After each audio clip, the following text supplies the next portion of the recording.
Hello my dear students. Now the second topic under respiration and circulation. Here the mechanism of respiration. Okay. Now this mechanism involves following steps. So mainly the breathing, external respiration, internal respiration and cellular respiration. These are the major 4 steps of the mechanism of respiration. Okay. Now under breathing we will study about the inspiration, or we can call that inhalation, okay, expiration or exhalation. Fine.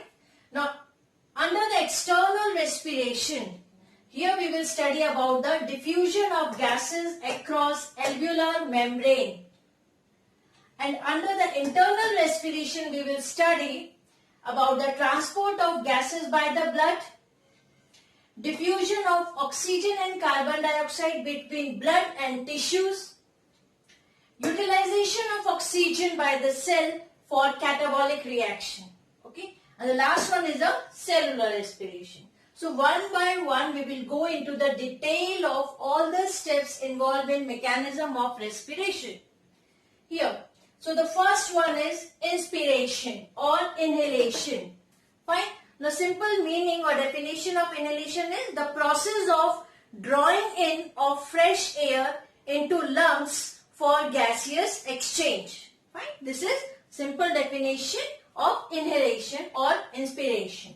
Now it happens when the external intercostal muscle contract and pulls the rib cage upward and outward, okay, away from the spinal column. So rib cage will move upward and outward, okay, upward and outward.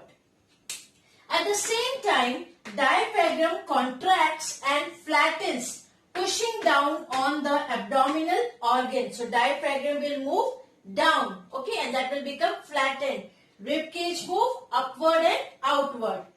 Now this movement means the movement of the diaphragm and the movement of the rib cage. This movement increases the volume of the thoracic cavity and lower the pressure in the thorax.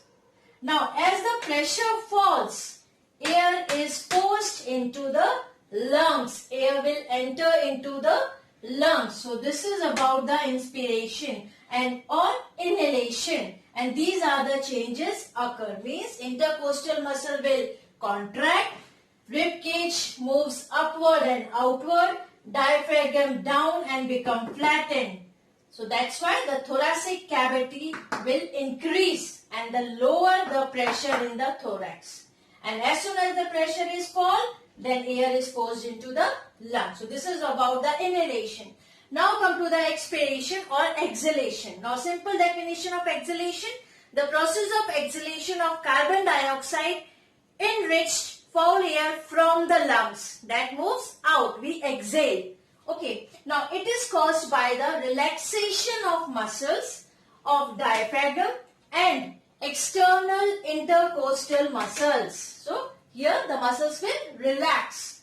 With the relaxation of diaphragm, the abdominal viscera compressed and push the diaphragm upward, making it convex, okay, dome shape.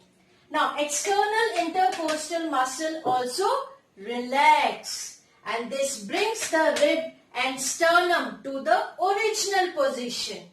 Fine. Now as soon as they will come to the original position, thoracic cavity becomes smaller or thoracic cavity will decrease. Now this decrease in the volume of thoracic cavity raises the pressure of air in the lungs, and this pressure pushes out the foul air from the lungs and then we exhale. So in this case you can see there is a relaxation of the muscles of diaphragm and intercostal muscles. Fine. So in this way the exhalation takes place, and here the inhalation. Now as we have finished this breathing part, inhalation and exhalation, then before going to the next part, few more points are there that you should know. Those are pulmonary volumes and capacities. Now what is this pulmonary volumes? Pulmonary volumes means the quantity of air the lungs can receive, hold or expel under different conditions. So that is called pulmonary volumes. Okay. Now what is pulmonary capacities? This is the combination of two or more pulmonary volumes. So that is called capacities. Okay. So one by one we will go there. The number of definition, number of terms are there. Okay. Now first one is the tidal volume. Tidal volume, in short we can call TV. Okay. Now here tidal volume is volume of air inspired or expired, inhale or exhale during normal breathing. Okay. So normal breathing at that time, volume of air. So that is called TV, tidal volume. And this is approximately 500 ml.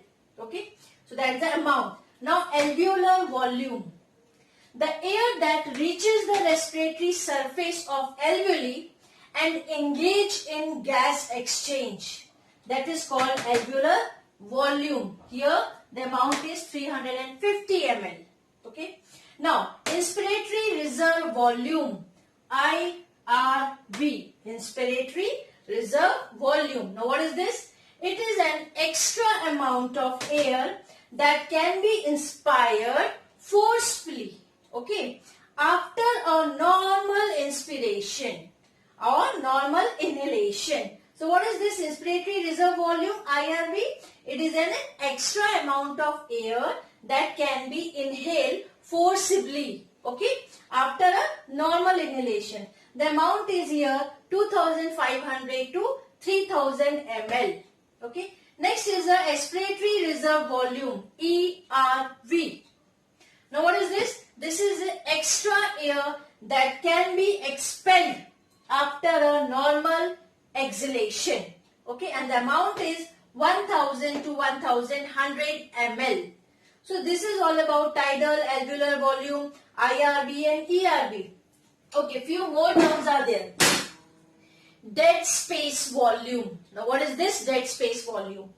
Air which does not reach the respiratory surface. It just fills the respiratory passage. Okay. So throughout the respiratory organs, in between that is present in the respiratory passage, but never reach up to the respiratory surface. That is called dead space volume. Okay. Here the amount is 150 ml approximately. Okay. Then residual volume, RV. Volume of air that always remain in the lungs even after forcibly exhalation. At that time also that remain in the lungs. This is called residual volume, RV. The amount is here approximately 1100 to 1200 ml. Okay. Now vital capacity. So this is all about the pulmonary volumes. Now come to the pulmonary capacities. So vital capacity, in short form we can call that VC. Okay. Now here the total volume of air inhale and exhale. Okay. To a maximum level. This is called vital capacity. So total amount of air, inhale or exhale up to a maximum level. Here the amount is 4000 to 4600 ml. And we can call in a different way. If we want to represent this as a formula, then VC, that is a vital capacity, is equal to TV. TDV is a tidal volume plus IRV, inspiratory reserve volume, plus ERV, that is expiratory reserve volume. So if we add these three, we will get the vital capacity. Okay. Now the next and the last is the total lung capacity, TLC. Now here this is the total amount of air present in the lungs and the respiratory passage after a maximum inhalation or maximum inspiration. Now here total lung, TLC is the total amount of air present in the lungs and the respiratory passage also. So here after a maximum inhalation, okay, and the amount is here 5100 to 5800 ml. And here also we want to represent in a formula form. So TLC is the total lung capacity is equal to VC. VC is a vital capacity plus RV. RV is a residual volume. This one. And we can call in a different way. See, TLC, total lung capacity, is equal to VC. What is VC? TV plus IRV plus ERV. So here I have written TV plus IRV plus ERV plus RV. RV is a residual volume. So if we add all these amounts, we will get the total lung capacity of the organism. So these are the few pulmonary volumes and capacities you should know with definition. Sometimes for 1 or 2 marks they ask. Okay. And approximately the value also I have given here. So here we have finished the first step. What is the first step? This is the breathing one. That is inhalation or exhalation. So first step of mechanism of respiration is over. Just have a look of this. So now after the breathing step, that is inhalation, exhalation, now come to the exchange of gases. Okay. So this one, external respiration. Now in our respiratory system, mainly where the exchange of gases takes place. So the exchange of gases takes place, the primary site, the main first site is the alveoli, and also it occurs in the between blood and tissue. So when blood reaches up to the tissue, there also exchange of gases takes place. Fine. So exchange of gases that takes place by simple diffusion method. So the main site is alveoli, and the second exchange takes place between the blood and tissue. Now exchange along the alveolar surface means at the surface of alveoli, how the exchange of gases takes place. Now here the blood that reaches the alveolus has lower partial pressure of oxygen and higher partial pressure of carbon dioxide than the alveolar air. Means the blood that reaches up to the alveoli. Okay. So at that time, the lower partial pressure of oxygen and higher is of carbon dioxide. Fine. Then the alveolar air means the air which is present when we have inhaled, that air contains high oxygen and low carbon dioxide. Fine. So if this one is the case when the blood reaches up to the alveolus, now as a result, oxygen diffuses into the blood and carbon dioxide out of the blood into the alveolus. Fine. So how that take place? So understood? Partial pressure of oxygen is lower in the blood which comes from the tissues up to the alveoli, and CO2 is more. Now as a result of which, because diffusion is from higher concentration to lower concentration. Fine. So that's why what happened, because concentration of oxygen is high in the alveolar air that we have inhaled. So oxygen moves from alveoli to blood, higher to lower concentration, and carbon dioxide concentration is more in the blood. So that moves from higher to lower, means back to the respiratory system, and then we have exhaled. So this is the exchange along the alveolar surface. Now exchange of gases in the tissue level. Now blood that reaches the tissue has more partial pressure of oxygen than that in the tissues naturally. So blood reaches up to here, that we have inhaled, passed to the alveoli, and that reaches up to the tissue, that having high amount of oxygen. Okay. Now partial pressure of carbon dioxide is more in the tissues than in the blood, because tissues they have used up the oxygen and the carbon dioxide content is more. Fine. Now in the air which reaches up to the tissue, that is blood which reaches up to the tissue is having high oxygen. Fine. And CO2 is more in the tissues. Now due to this, oxygen from blood diffuses in the tissues, and carbon dioxide from the tissues will move out into the blood. This occurs simultaneously. So from higher concentration to lower concentration. So exchange of gases along the alveolar surface, exchange of gases in the tissues. Fine. So this is external respiration with the help of the diffusion process. Now come to the transport of gases. Now usually this transportation of gases, mainly the carbon dioxide and oxygen, takes place with the blood. So it is the main medium for the transport of gases. Now, about 97% of oxygen is transported by RBC, red blood cells, okay? And remaining 3% of oxygen is transported by plasma. This is the basic information. Now, this is all about oxygen transport, okay? Now, 23% of carbon dioxide is transported by RBC, red blood cells. 70% of carbon dioxide is transported as bicarbonate, and only 7% of CO2 is by plasma. So CO2 transportation, you can see that this takes place by RBC, as a carbonate, bicarbonate, and by plasma. So these are the main things with the help of which the oxygen and carbon dioxide is transported, okay, through the blood. With the medium is only blood here, transportation of gases. So now we will study in detail of carbon dioxide transportation and oxygen transportation. Now, transport of oxygen, okay. Now, it is carried by blood in two forms. In the solution form, that is with the help of plasma, and as oxyhemoglobin by RBC, red blood cells. So first of all, we will study about as oxyhemoglobin, because maximum part is transported in the form of oxyhemoglobin. Okay. Now here, hemoglobin has 4 polypeptide chain and 4 heme group attached to it, or 4 atoms of iron in ferrous form, Fe2+.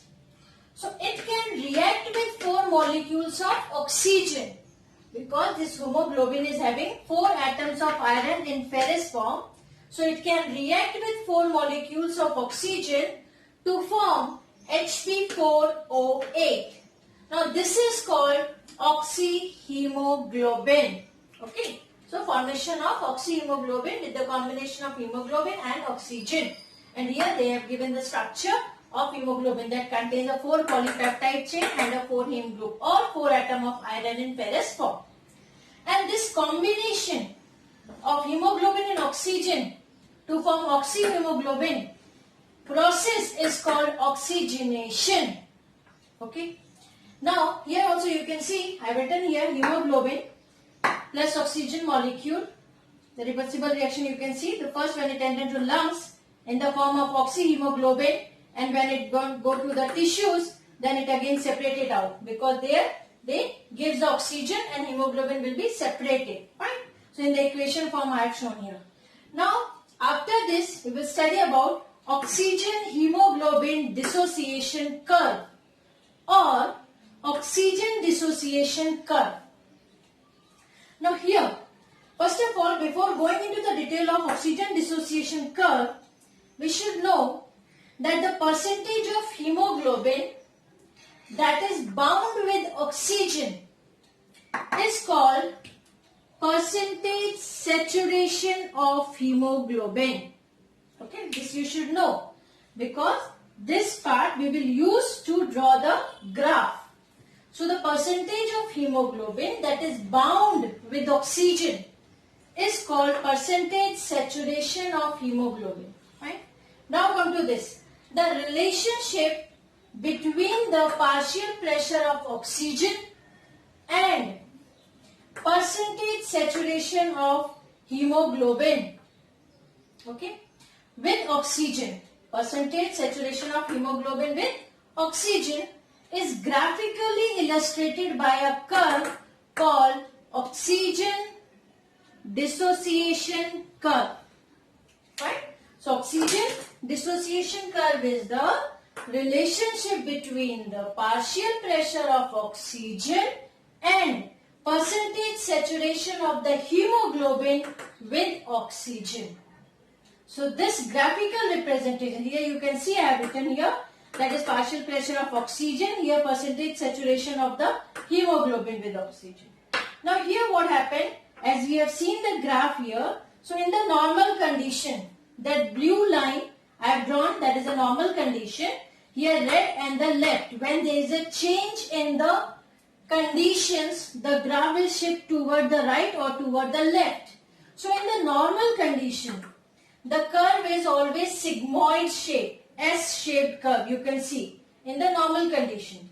Now lower part of the curve, this one, lower part of the curve indicate dissociation of oxygen from hemoglobin, and the upper part of the curve indicates acceptance of oxygen by hemoglobin. So when the dissociation of oxygen from hemoglobin, lower graph, and the upper one when the acceptance of the oxygen by hemoglobin. So this is the graph to represent the relationship. Now what happened? What are the factors which affect this curve? Which curve? Oxygen dissociation curve. So the factors are, number 1, decrease in partial pressure of oxygen. If they decrease, then what happened? Curve shift towards the right, shifted to right, this side. So if the partial pressure of oxygen decreases, the curve will be this, shifted to right. Second, at high temperature, hemoglobin give up oxygen more readily, and then the curve shift toward the right, because here we have seen lower portion dissociation of oxygen from hemoglobin. That's why. Now, increase in carbon dioxide or other acids lower the pH of plasma. Okay, and then also the curve shift towards the right. So these are the three conditions. Again, we can see more. Now, carbon dioxide lowers the oxygen affinity of hemoglobin, even if the pH is kept constant. Now, the curve shift to right and release more oxygen with increase in partial pressure of carbon dioxide. So what happened here? When the carbon dioxide lowers the oxygen affinity of hemoglobin or pH constant hai still. So what happened? The curve shift towards the right and release more oxygen in this case. Now the next one, 2,3-diphosphoglyceric acid is present in the red cells of adult blood. Okay, formed from 3-PGA. Now it competes for, means what? 2,3-diphosphoglyceric acid. Okay, now what happened this during the glycolysis? So 2,3-diphosphoglyceric acid will compete for oxygen binding site in the hemoglobin molecule. So when this will be formed from the 3-PGA, it will give the competition to the oxygen binding site in the hemoglobin molecule, mean that will affects to the formation of oxyhemoglobin. Right? Now this curve is shifted to the, now this curve, which one? Oxygen dissociation curve, is shifted to left in the fetal blood. Now why? Because fetal hemoglobin has more affinity for oxygen than the adult blood. Okay, means the hemoglobin which is present in the adult.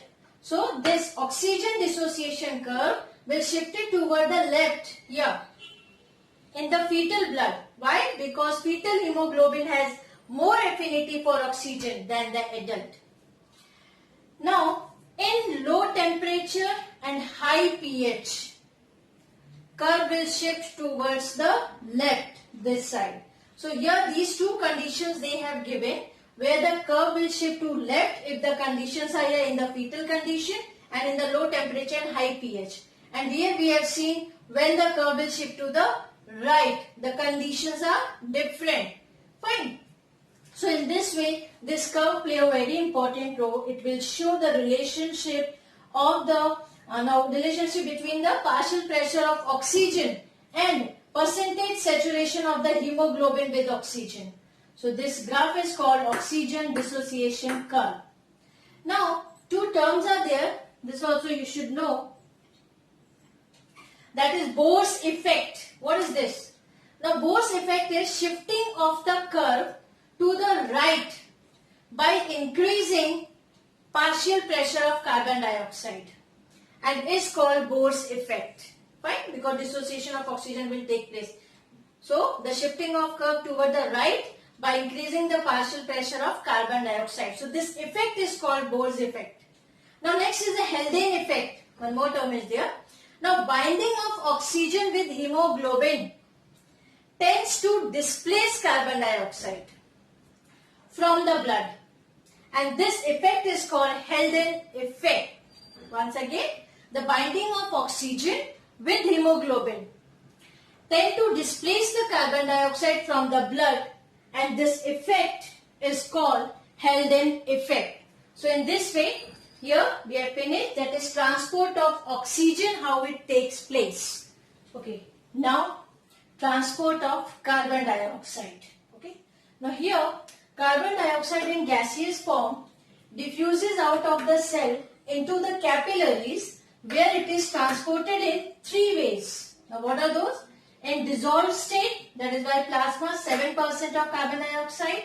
In bicarbonate form, 70% of the carbon dioxide, and as carbaminohemoglobin, okay, carbaminohemoglobin, 23%. So these are the three forms by which the carbon dioxide is transported. So due to high solubility, 7%, that is by plasma, of carbon dioxide get dissolved in blood plasma and is carried in the solution form to the lungs. Now dissolved carbon dioxide in the blood reacts with water to form carbonic acid, H2CO3. Okay, so dissolved carbon dioxide in the blood reacts with water to form carbonic acid, and this reaction occurs very rapidly inside the RBC, red blood cell, because a zinc containing enzyme, the name is carbonic anhydrase, is present, because this enzyme will accelerate the reaction, that is formation of carbonic acid. Okay, so this enzyme play very important role. Now about 70% of the carbon dioxide received by blood from the tissues enters the RBC. Okay, it reacts with water to form carbonic acid. As rapidly as formed, carbonic acid of RBC dissociates to form hydrogen ion and bicarbonate ions. See, in the equation form I have written here. Carbon dioxide reacts with water molecule with the help of enzyme carbonic anhydrase, forms the carbonic acid, and then again this enzyme carbonic anhydrase, because this will accelerate the reaction, and immediately what happened, this carbonic oxide will dissociate, this carbonic acid, sorry H2, this carbonic acid will dissociate to form hydrogen ion and bicarbonate ion. So this enzyme is playing very important role. Right? So this is here, I have explained the transportation of the carbon dioxide. Right? So that is in the form of dissolved state, plasma wala ho gaya, and the carbonate form. Now come to the next one, that in addition to reacting with water, carbon dioxide also reacts directly with amine radicals, NH2, of hemoglobin to form an unstable compound, that is carbaminohemoglobin. Okay, so this is the three forms by which carbon dioxide is transported. Now comes this one term, chloride shift. What is this? Now during transport of carbon dioxide, exit of the bicarbonate ion considerably changes the ionic balance between the plasma and erythrocytes. So when there is a change in the ionic balance between the plasma and erythrocytes, why? Because carbon dioxide exit of bicarbonate ion. Now to restore the ionic balance, जो imbalance हुआ है, to restore the ionic balance, the chloride ion will diffuse from plasma into the erythrocytes. Chloride ion will shift, will diffuse from plasma to erythrocytes, and then the balance will be there, ionic balance. Now this movement of chloride ion is called chloride shift or Hamburger's phenomena. So this is all about the chloride shift, you should know. So when there is a change in the ionic balance between the plasma and erythrocytes, then the shifting of the chloride ion will take place from plasma to erythrocyte, and this is called chloride shift or Hamburger's phenomenon. Now the next is or we can say after the transport of the carbon dioxide, next one is release of gases. Now release of gases takes place at two levels. Earlier also I explained that exchange of gases, alveolar phase and the tissue level. Fine. Now here at the tissue level, release of gas. Oxygen released from oxyhemoglobin and CO2 is picked up by the plasma and RBC. Tissue level पे होता है, oxygen release होता है haemoglobin से and carbon dioxide will be add. Now at the lungs level, now what happened, carbon dioxide is released from its three states, these three states, okay, so as to expel it out of the blood to alveoli, and oxygen is picked up by hemoglobin. So this exchange at the lung level and this exchange or release of gas takes place at the tissue level. So at the tissue level what happened, oxygen released from hemoglobin enters into their tissue. Here at the lungs level, carbon dioxide is released and that enters, and there oxygen is picked by hemoglobin. So these are the two levels where the release of gases takes place. Now the last topic of the mechanism of respiration is cellular respiration. Fine? Because we have finished breathing, then external respiration, internal respiration, now come to the cellular one. Now the cellular one, respiration, taking place inside the cell where food is oxidized and ATP is generated. Fine. Now this takes place at two steps here, oxidation and phosphorylation. Now what is this oxidation? Breaking down of complex organic molecule into a simple inorganic molecule with release of heat energy. Here you can see breakdown of complex organic, that is C6H12O6 glucose in the presence of oxygen. It gives carbon dioxide and water and energy. Okay, now phosphorylation is, it involves trapping the heat energy in the form of high energy bond of ATP molecule. So here you can see ADP, adenosine diphosphate, plus inorganic phosphate and the amount of energy, heat energy trapped, and then they gives the ATP. ATP is the currency of energy, adenosine triphosphate. So in this way the cellular respiration is also over. So this mechanism of respiration we have finished: breathing, external respiration, internal respiration and cellular respiration. Okay. So please, and I have given everything points wise so that easily you can understand. Now, after mechanism of respiration, last topic of this is regulation of respiration. Now, respiration is controlled by three factors: nervous regulation, mechanical control and chemical regulation. So, human breathe about 12 to 14 times per minute. So under nervous regulation, respiratory center is composed of neurons located in medulla oblongata and pons, controlled by these two organs, that is present in the brain, medulla oblongata and pons. Now the respiratory center can be divided into, here three are there, four: dorsal respiratory group, ventral respiratory group, apneustic or pneumotaxic center.